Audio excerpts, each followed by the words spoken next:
আসসালামু আলাইকুম প্রিয় বন্ধুরা, সকলকে জানাচ্ছি শুভ সকাল। আসলে গ্রামে প্রচণ্ড ঘন কুয়াশা পড়ছে এবং ঠান্ডার যে ভাব, প্রচুর ঠান্ডা। আশপাশের চিত্রটি আমি আপনাদেরকে দেখানোর চেষ্টা করছি এবং তার পাশাপাশি কিন্তু সকালবেলার যে পাখির ডাক আসলে আমার কাছে খুবই সুন্দর লাগছে। গ্রামের সিনারি এতটাই ভালো লাগছে যেটি বলে আপনাদেরকে আমি বোঝাতে পারবো না। আপনারা দেখতে পাচ্ছেন, আসলে যারা শহরবন্দি রয়েছেন বা শহরে বসবাস করেন তারা কিন্তু এই গ্রামের এই ভালোবাসা থেকে অনেকজনই কিন্তু বঞ্চিত রয়েছেন। আসলে গ্রামটা খুবই সুন্দর, এটাই বাস্তব।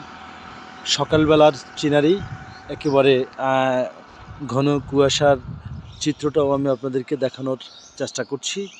তো এই মুহূর্তে দেশ এবং দেশের বাইরে থেকে যে যেখান থেকে দেখছেন, ভালো লাগলে একটি কমেন্ট, একটি শেয়ার করবেন। সবাই ভালো থাকবেন, সবাই সুস্থ থাকবেন, সকলের সুস্বাস্থ্য কামনা করছি। আল্লাহ হাফেজ বন্ধুরা।